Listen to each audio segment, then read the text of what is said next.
Hola querido amigo, gracias por seguirnos en este podcast de ABC de la infertilidad. Hoy día un tema apasionante que es endocrinología en medicina reproductiva y tenemos una invitada increíble que es la doctora Sonia Villa, que trabaja con nosotros en UMR Meds, pero también ella pertenece a las sociedades de endocrino, ginecología, etcétera. Es una profesional de tomo. Hola Sonia, gracias por aceptar nuestra invitación. Vamos a tocar un tema muy interesante que es como la endocrinología reproductiva, que entre comillas es el título universitario que ambos tenemos cuando nos recibimos como endocrinología, reproducción e infertilidad, porque eso es lo que el posgrado nos obliga a estudiar. A nosotros nos encantaría tu visión de cómo has visto a lo largo de estos años, porque también ha cambiado todo, de todo lo endocrino, cómo se imbrica y se mete en los problemas de reproducción que nosotros tenemos que solucionar. Y está claro que hay un antes, un durante y un después. Y me encantaría que lo viéramos como de dos puntos de vista. Uno, que nos encanta mucho, que es nuestra política MEDS, es cómo hacer una medicina preventiva, cómo poder adelantarnos a un evento que podríamos haber prevenido antes en la endocrinología de las mujeres, y después vamos a buscar endocrinología de los hombres, va a ser otro tema, con otro invitado, y también una vez que tenemos que solucionarlo, cómo podemos ver esta cosa de un todo. ¿Qué te gustaría que nosotros como tocáramos? A mí obviamente se me viene a la mente las dos cosas más frecuentes que vemos, que es la mujer que no ovula, que ahí está todo el síndrome ovario poliquístico. Por otro lado, que puede ser con eso que no, la obesidad, que es un trastorno obviamente de nuestra era, y la ley del péndulo, la delgadez extrema. Entonces, a ver si podemos ver un poco estas tres cosas. Perfecto. Muchas gracias por la invitación. Me gusta esta forma de enfrentarlo con la aproximación como preventiva, porque sí, una gracia que tiene el ser ginecólogo es que abordamos a la mujer en todas las fases de su vida y por lo tanto podemos llegar a ellas en prevención. Entonces, efectivamente, como vemos pacientes que son adolescentes, luego pacientes que son adultas y luego pacientes que entran en la menopausia y tercera edad, podemos siempre estar ahí viendo exámenes y pidiendo toda la evaluación clínica como para poder hacer una buena prevención, una buena medicina y no llegar a la enfermedad y por lo tanto no tener que curar a los pacientes. Entonces, efectivamente, tenemos esta enfermedad del siglo XXI, XX, de hecho 20 y 21, que es la obesidad. La obesidad es una enfermedad por sí sola, por definición, y lamentablemente es una pandemia que nos afecta de manera global. Todo el mundo está afectado por la obesidad. Chile es un país que destaca en Latinoamérica. Y lamentablemente la obesidad afecta distintas funciones de distintos órganos. Entonces, efectivamente, hay un índice de grasa corporal que es crítico, ya sea para que funcione todos los órganos, incluyendo el ovario, incluyendo el cerebro, la estimulación cerebral hacia los ovarios y hacia otros órganos también. Y este índice de grasa crítico, cuando se ve superado o cuando se ve disminuido, ya sea por pacientes que están muy enflaquecidas o pacientes que hacen excesiva cantidad de ejercicio, pacientes que tienen alteraciones en la conducta alimentaria, también van a verse afectadas por este mal funcionamiento debido a una cantidad de grasa que no es la necesaria para que el cuerpo funcione. La grasa muchas veces la hemos visto como algo malo, pero la grasa tiene su función, es necesaria y por lo tanto es fundamental que la tratemos de mantener en un rango determinado. La obesidad además se asocia a otras enfermedades que van a afectarnos indudablemente desde el punto de vista reproductivo. Se asocia a hipertensión, se asocia a problemas con el colesterol, se asocia a infartos, se asocia a problemas durante el embarazo y por lo tanto es súper importante que tratemos de estar presentes en la educación a las pacientes, fomentar el ejercicio, la vida sana, estar ahí con ellas, apoyarlas, acompañarlas en este camino porque no es fácil. Eso por un lado. Por otro lado, efectivamente hay ciertas condiciones de alteraciones en la ovulación que se presentan en las mujeres por una situación más bien de que vienen incluidas en las pacientes per se, independiente de que sean obesas o no, como el síndrome de ovario poliquístico. Es una condición médica, no es una enfermedad, pero que se manifiesta y puede manifestarse hasta en un 15% de las mujeres en edad reproductiva y por lo tanto es súper frecuente. Cuando nosotros vemos pacientes, es por lo menos vamos a ver a una paciente en la consulta que tenga esta alteración. Y si esa alteración además se asocia a un problema en la ovulación, es decir, la paciente no está ovulando adecuadamente, por supuesto que eso va a causar infertilidad. Ahora, el síndrome de ovario poliquístico per se no es necesariamente una causa de infertilidad, y tal vez también ha sido un error de parte de muchos ginecólogos muchas veces decir las pacientes son infértiles porque tienen un signo ovario poliquístico, no se cuiden, y bueno, tampoco ese es un buen consejo porque finalmente si uno no quiere embarazarse debe cuidarse igual. Pero cuando sí vamos al ovario poliquístico, que ya está claro que es una cosa prevalente, 10-15%, y que eso yo creo que sería interesante que si tú pudieras recalcar un poco que uno, en forma uno ve en la clínica diaria, que hay gente que, ok, a los 14, 16 años le hacen ese diagnóstico, que a veces podría estar hasta mal hecho, que no Claro. es un poliquístico, Ujú. que podríamos redondear que uno necesitaría, y le indican un anticonceptivo pensando que el regularizar la regla me mejoré, y Claro. uno se olvida del punto y dice, bueno, quizá me mejoré, y después llegan, no sé, a los 30 años y ocurre que sigue teniendo su misma condición y nos vemos con una persona que tiene una enfermedad endocrina metabólica Claro. y que tenemos que arreglar no solo su problema de edad, que ya está tarde, pero sí también esta otra cosa. ¿Cómo tú has visto esto Claro, toda la razón. de este sobrediagnóstico Sí. y un tratamiento parche? Bueno, primero que todo, tener claro que el tratamiento del síndrome ovario poliquístico no son los anticonceptivos. El único tratamiento real es fomentar una vida saludable, actividad física y tratar de alimentarse sano. El síndrome ovario poliquístico es una condición con la que uno nace y se muere. No se pasa, no es como un resfrío, no es como una enfermedad que uno le da una pastilla y se nos va a pasar en un rato más. La vamos a tener siempre. Se va a manifestar más en la medida en que yo me porte peor, o sea, haga menos actividad física, coma peor. Se va a manifestar menos en la medida en que yo me aplique más. Sin embargo, es una condición que va a estar con uno siempre. Hacer el diagnóstico cuando las niñas son muy pequeñas tiene ese problema, que hay un sobrediagnóstico. Y se le dice a la niña, tú tienes ovarios poliquísticos porque alguien le hizo una ecografía donde se vieron los ovarios llenos de folículos, que es lo normal para la edad, y lamentablemente quedó con este estigma, con esta maleta que dice síndrome ovario poliquístico. La verdad es que yo creo que si uno enfrenta a pacientes adolescentes, el foco fundamental debe ser su salud global. Si es una paciente saludable, es una paciente que hace actividad física, es una paciente que no es obesa, que tiene un peso normal, uno debe alentarla a seguir con ese estilo de vida, debe evaluar que no haya otras alteraciones que efectivamente pudiesen ser una enfermedad, y en el caso de que requiera anticoncepción, se entrega anticoncepción, y en el caso de que no la requiera, es importante provocar sangrados cada cierto tiempo, solo por el hecho de que no se empiece a acumular la capa interna del útero y que a la larga eso pudiese ser algún problema. Uno les dice a los pacientes, es posible que esté esta condición, guárdala en tu carpeta y más adelante, cuando llegue el momento, y ojalá no sea muy tarde, porque ahí entra la prevención también de lo que significa el evaluar cuándo, si es que uno realmente quiere embarazarse en la vida, cuándo lo va a hacer, y ojalá colocar también en la carta Gantt de esta paciente la posibilidad de embarazo, y si no existe esa posibilidad, la posibilidad de preservación de la fertilidad en algún momento adecuado en la vida y que sea un objetivo que se pueda alcanzar. Entonces guardan en tu carpeta y cuando llegue el momento abrimos la carpeta de nuevo y nos enfrentamos a si es o no una condición que está presente en ese momento o no lo está. Me parece súper relevante esto porque, primero, el síndrome ovario poliquístico parecía que fueran quistes y no son quistes. De hecho, hasta una época se operaban, pero no son quistes, son óvulos, o sea, folículos descoordinados por este eje que está un poco alterado.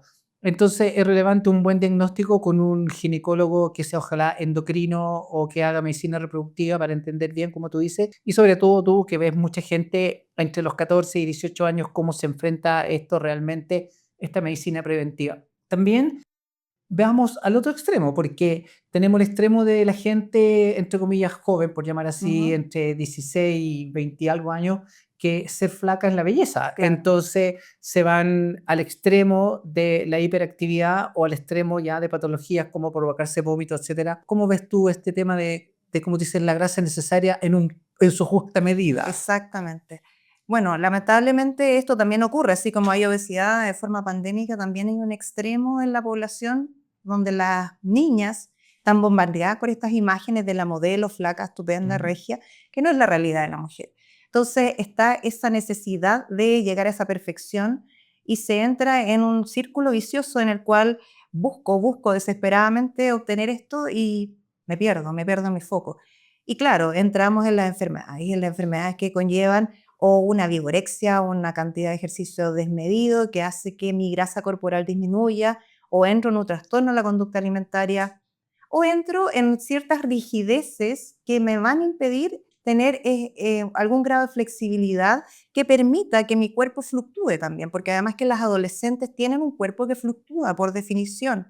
Empiezan a crecer las mamas, empieza a distribuirse de otra manera la grasa, aparecen las caderas, empieza a adelgazarse la cintura, y cuando uno no va obteniendo la imagen de la Juanita o de la Pepita, entra en este lugar de competencia, ¿no? Entonces, claro, por eso es tan importante que tratemos de fomentar una mirada corporal saludable, una mirada donde no esté la crítica ni hacia muy abajo, pero tampoco hacia muy arriba, que tratemos de mantenernos como lo normal, y lo normal es estar en este porcentaje de grasa que nos permita funcionar adecuadamente, que permita que los ovarios funcionen, que permite que haya una cantidad de estrógeno en el cuerpo también, que son fundamentales en el desarrollo de la mujer, porque es lo que nos permite, entre otras miles de cosas, que nuestros huesos, nuestros esqueletos sean firmes y sostengan el cuerpo toda la vida. Entonces, si entramos en estas deprivaciones importantes muy temprano en la vida, entonces nos vamos a enfrentar a huesos que se empiezan a deteriorar muy temprano, músculos que se deterioran muy temprano. Finalmente hay gente que muere o entra en patologías severas, casi irreversibles por estos trastornos. Eso es cuando la medicina preventiva, que me encanta, que es mirar como la globalidad de la mujer. ¿Qué opinas tú de esta pandemia que tenemos ahora? Vámonos a los dos puntos. Una medicina preventiva, estamos hablando de una mujer de 20, 30 años que quizás no quiere tener hijos, punto A.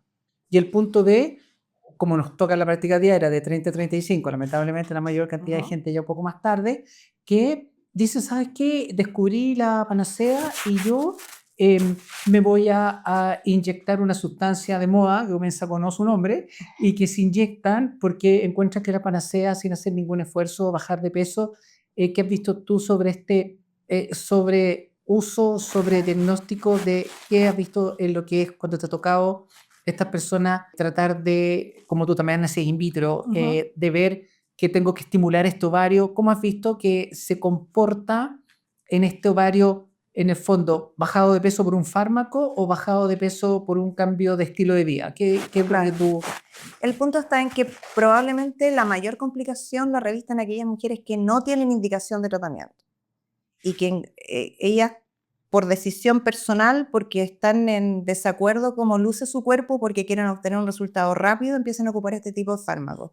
Fármacos que provocan una caída rápida del peso, pero que también al mismo tiempo, al suspender, se produce un efecto rebote porque no hubo un tiempo de aprendizaje, de cambio de conducta y de estilo de vida, y por lo tanto que pueda sostener esta nueva forma de mantener mi peso en el tiempo.